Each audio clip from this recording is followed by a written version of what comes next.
Chapter 6. The Life of Judas Christus.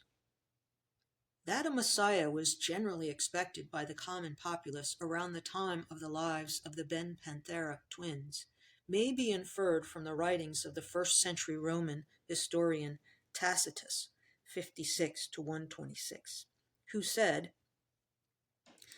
"The generality had a strong persuasion that it was contained in the ancient writings of the priests, that someone who should come out of Judea should attain the emperor of the world.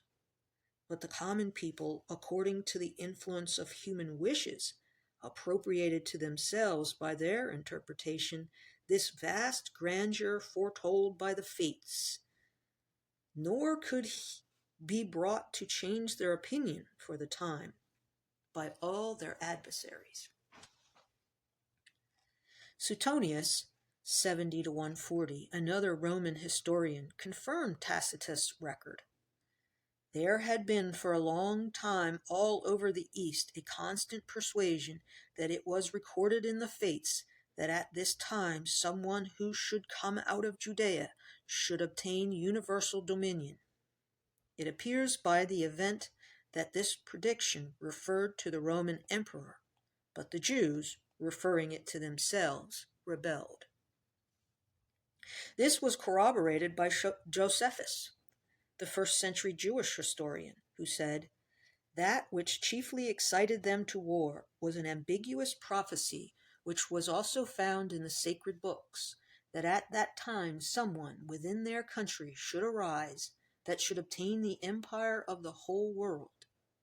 For this they had spoken of one of their nation, and many wise men were deceived with the interpretation." As Reverend Dr. Geikie remarked, the central and dominant characteristic of the teaching of the rabbis was the certain advent of a great national deliverer, a Messiah, but not a God from heaven. The national mind had become so inflammable by constant brooding on this one theme that any bold spirit rising in revolt against the Roman power could find an army of fierce disciples who trusted that it should be he who redeemed Israel. The first 50 Messiahs. The death of King Herod in 4 BC was followed by frightful social and political convulsions in Judea. For 2 or 3 years all elements of disorder were current, and Judea was torn and devastated. Revolt assumed the wildest form, and the celestial visions of a kingdom of heaven were completely banished by the smoke and flame of political hate. From that time until the death of Simon bar Kochba in 132, no less than 50 enthusiasts applied the ancient ambiguous prophecies to themselves, obtained a following, and set up as the Messiah.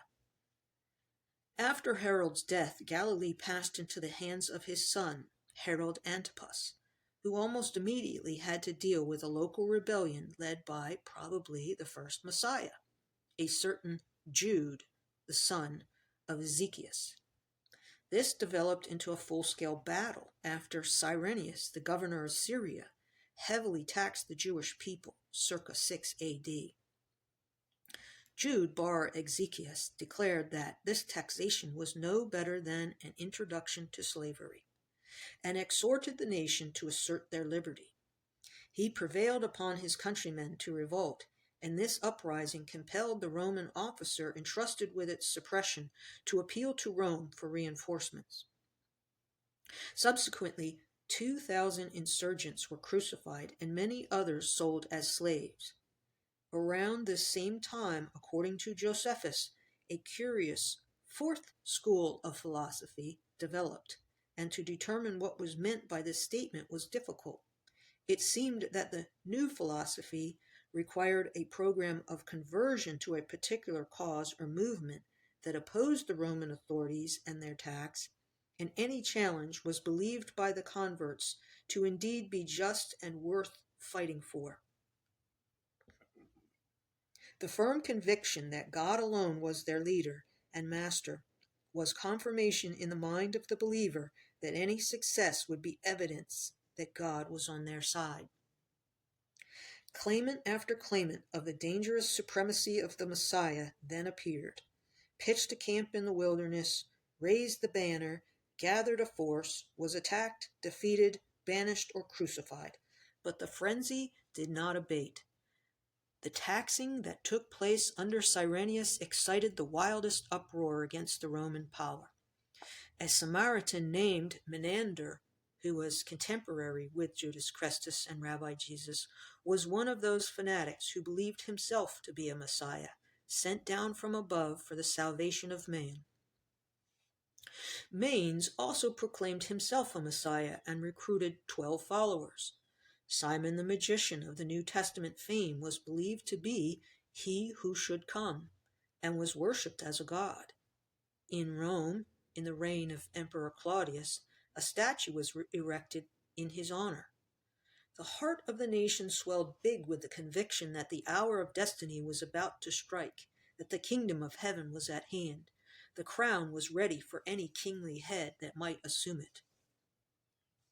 When Rome annexed the regions south of Galilee as the province of Judea in the early decades of the 1st century, another uprising broke out in the new province, led by a certain Judas from Gamala in the Golan, who was known as the Galilean, which virtually meant Antichrist, and came to be celebrated by a series of subsequent revolutionaries as their forerunner.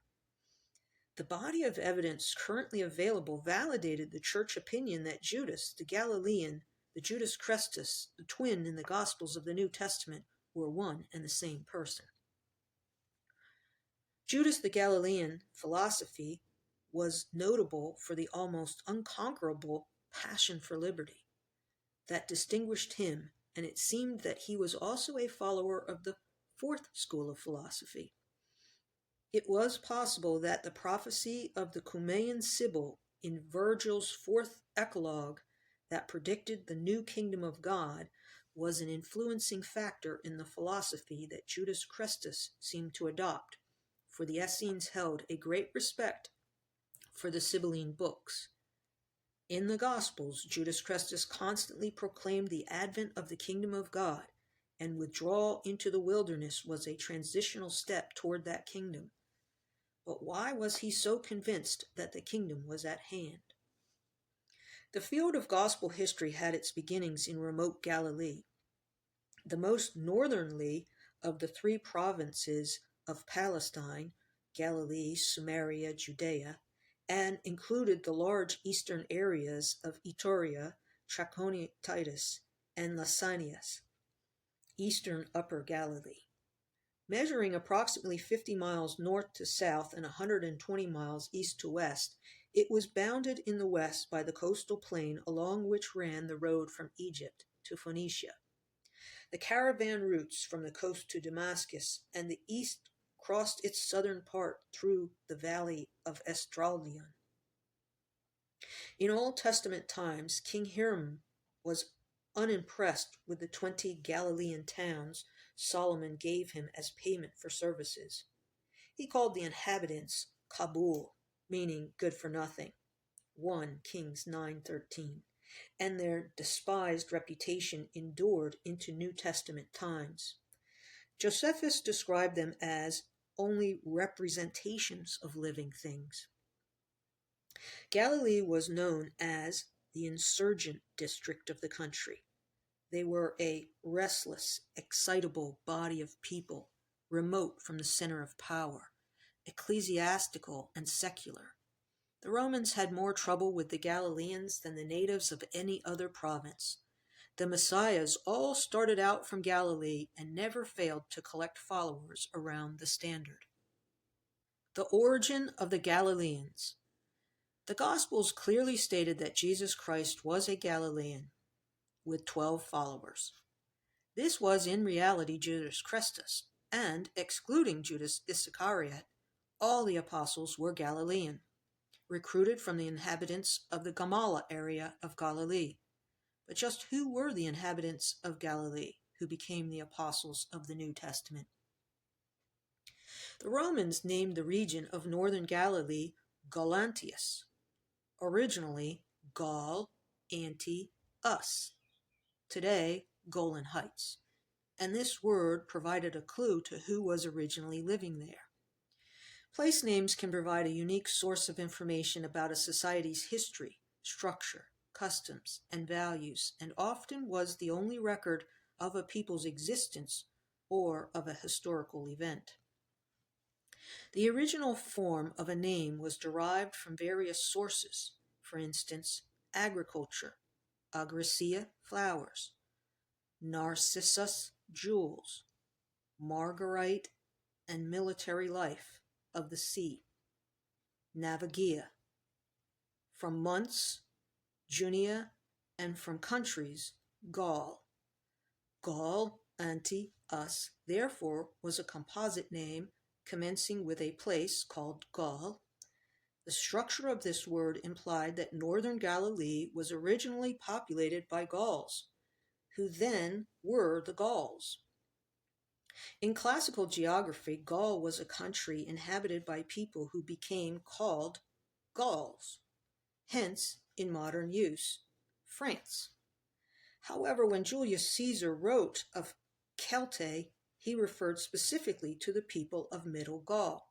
The Roman name was Gallia, only which was the territory in Upper Italy and southern France, Gallic.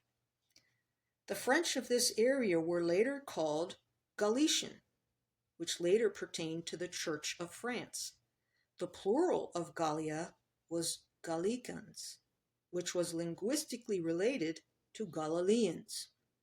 Celts was the name applied by ancient writers to a population group occupying mainly lands north of the Mediterranean region from Galicia and Ireland in the west to Galicia in the east.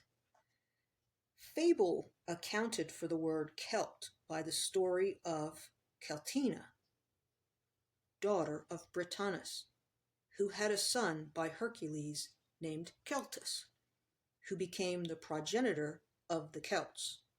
Celts or Celtae were representatives of the ancient Gauls. The ancients knew the Celts as fierce fighters and superb horsemen, and noted the fervor of their religious rites, conducted by the priesthood, the Druids, who derived their doctrine from Britain. According to Caesar, it was a tradition in Gaul in his time that the Druids were of British origin. With the Roman conquest of Gaul, the Druids lost all their jurisdiction. Druidism suffered a great decay, and if some of them remained scattered here and there in Gaul, most of them were obligated to emigrate to Britain. But they didn't all go to Britain. Large groups traveled east along the Danube into Hungary, Greece, Turkey, and a splinter group established itself in Galatia, a country in Asia Minor that derived its name from its inhabitants, who were Gauls. Pomponius Mela of Tangentera, near Gibraltar, wrote a geographical survey in Latin of the inhabited world in 3 books. He recorded that some of those living in South Gaul had relocated as far as Palestine, and Upper Galilee was part of Palestine. The church recorded that the Highlanders of Upper Galilee were violently opposed to the Romans, and this completed the structure of the name Gaulantis. The inhabitants were Gauls and anti-Roman, hence the full structure of the name of the place the Romans called Gaulantius, but they weren't all Gauls. Some were Nabatean Arabs, the founders of the Baptist sect. Simon, called Peter, and his brother Andrew were clearly Galileans, and the first recruited. St. Jerome recorded that Simon was of mature age and Andrew was a youth. They were both Nabatean Arabs, and Simon received the appellation of Peter, which theologians, both ancient and modern, express difficulty in explaining. The gospel name of Simon Peter originated from Simon, originally from the rock of Petra, a fortified rock city south of the Dead Sea, the dome upon which they hoarded their wealth. Traces of the Peter, or the rock, tradition can be found in all four Gospels, and they recorded the prominent role he played as a pillar in the circle of Judas Christus' disciples. Roman Catholics today regard Simon Peter as the first pope and leader of the apostles. The tradition that made Simon Peter the founder of the Church of Rome depended only on the writings of Bishop Irenaeus, who did not define in what circumstances Simon Peter went to Rome. Simon Peter was really Simon of Petra, his name being in the same biblical tradition as that of Mary of Bethany and Saul of Tarsus. Miriam Herod, the mother of Judas Christus and Rabbi Jesus, also had family links with the city of Petra. For her grandmother, Cyprus, the mother of King Herod, was also a Nabatean Arab from Petra. Curiously enough, an Arabic tradition in Rabbi Jesus' family was further recorded in the suppressed Book of the Nativity of John the Baptist. John's mother Elizabeth hurried outside veilless, and for this she received a bill of divorcement. Since the term Galilean was synonymous with aggression and the Zealots, it was revealing to read that Judas Christus was called one of them 3 times in the Gospel of Luke. The Gospel of Matthew stated the Galileans spoke with a peculiar accent and warmly welcomed Judas Christus upon his return to Galilee from a journey to Jerusalem. Josephus called the Galilean followers of Judas Christus his disciples, and the Spanish-born, British-educated governor of Judea, Pontius Pilate, later asserted that they were rabble-rousers who set about to stir up the people.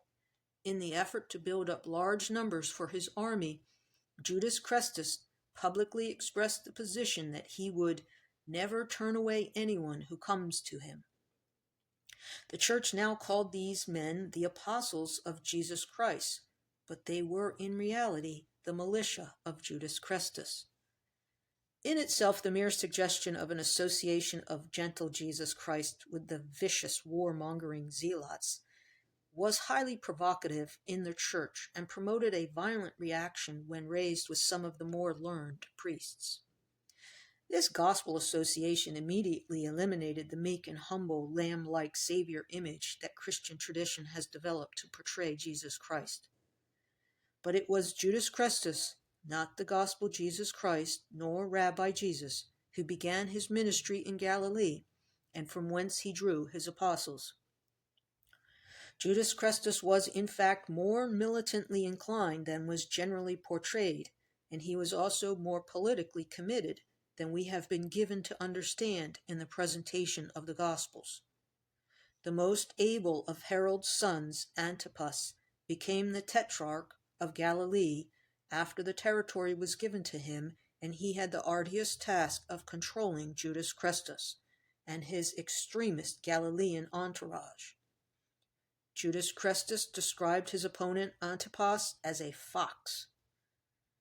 The reality of the issue was that the now called early Christian movement was actually a body of brutal Galilean militants, and this may explain why modern-day Christian encyclopedias and dictionaries fail to record an A to Z entry under the heading of Galilean.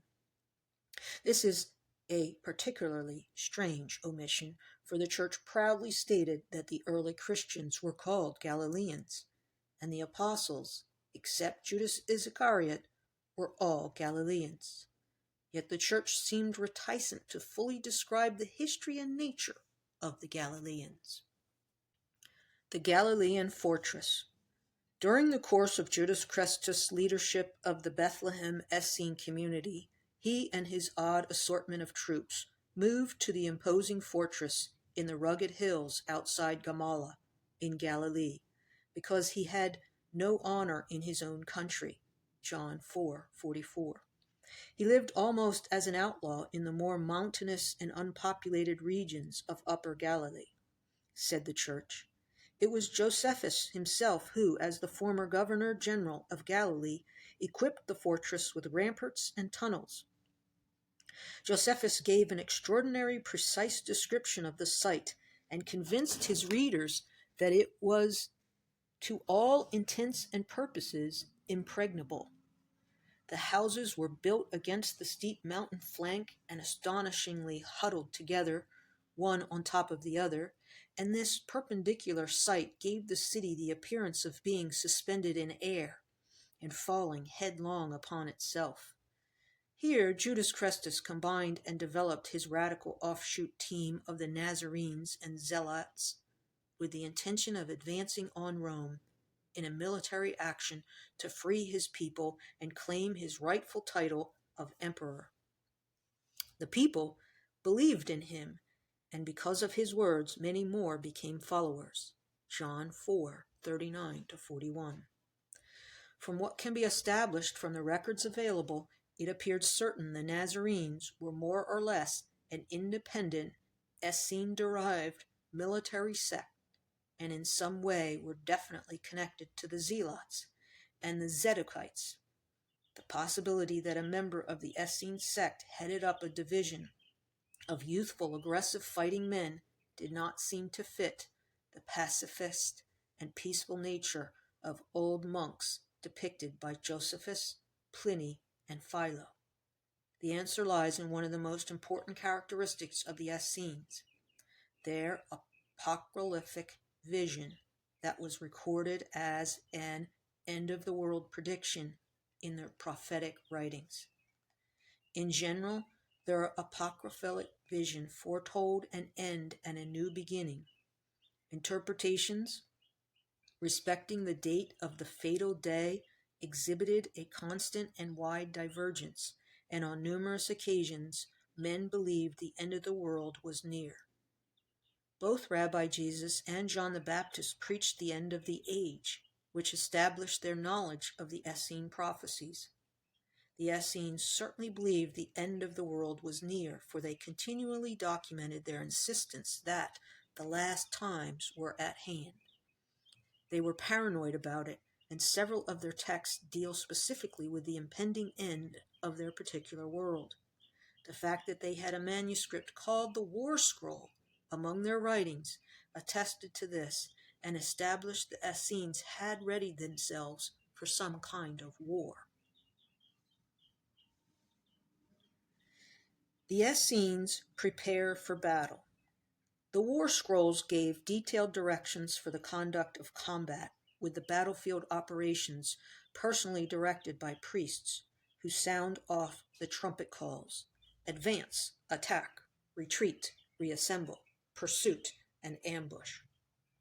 One specific section of the War Scroll, of which several copies were found in Caves 1 and 4, documented a definite plan of tactics and strategy to be used in the physical encounters of man-to-man combat against the anticipated attack from invading forces called the Kittim. In the Old Testament book of Daniel, the Kittim were the Romans, named because they maintained a garrison on the island of Kittim in the Mediterranean Sea, now called Cyprus. Later Jewish authors used the term cryptically of any victorious power. However, the important point to be stressed here is that, as recorded in the War Scroll, the ultimate Essenic army leader to oppose the combatant forces of the Kittim is called, quite unequivocally, the Messiah. The Orthodox Church translators of this scroll sought to disguise or dismantle this nomenclature by referring to the commander as thine anointed, which obscured the import of this passage in Christian sense. The vital point here is to establish the date of the composition of the War Scroll. If this could be determined, we would know better whether or not it referred in any way to the now called Messiah of the New Testament, and it is certainly possible to date this scroll to within certain time frame parameters. Within the War Scroll itself, a vital clue to its dating and chronology can be found. When speaking of the Kittim, the text referred explicitly to their king. The Kittim concerned cannot therefore be the soldiers of Republican Rome who invaded Palestine in 63 BC and who had no monarchy. On the contrary, they would have to be and could only be the soldiers of Imperial Rome, operating after the empire began under Emperor Augustus and fell in the 5th century. Those soldiers invaded in the wake of the revolt of 66, which eventually saw the sack of Jerusalem by the Romans in the year 70, involving an opposing star figure. His name was Simon Bar Giora, and he surrendered to the Romans in dramatic fashion, dressed in a white tunic with a purple mantle, presumably to indicate royalty. He was taken to Rome, displayed in a victory procession, and ceremonially executed as the leader of the defeated Jews. Messiahs at work. Evidence of a Messiah-type figure in known operation more than 30 years after the Church claimed that Jesus Christ was crucified was the sort of Dead Sea Scroll documentation that the Church contrived to suppress, or in some cases, ignore. Militarism was associated with the star, or Messiah figures, and the New Testament accounts graphically indicated this to be so in the gospel story of Jesus Christ. That person was actually Judas Christus, whose followers had been conspicuously involved in tumults and disturbances wherever they went.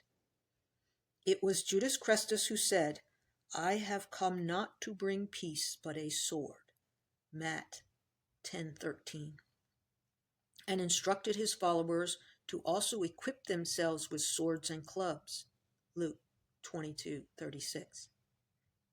From these gospel words and descriptions, the Church's desire to present the singular Jesus Christ and his followers as placid and peaceable holy men was very different to the reality of the personality of Judas Christus, overlaid in the New Testament. The most sensitive of all gospel documentation for later Christian tradition was that of narratives in which Jesus, or Judas Christus, was clearly made to have included zealots, of all people, among his supporters. Simon the Zealot was one, and he was recorded in the records of Bishop Dorotheus of Tyre to have at last been caught and slain in the east of Britain.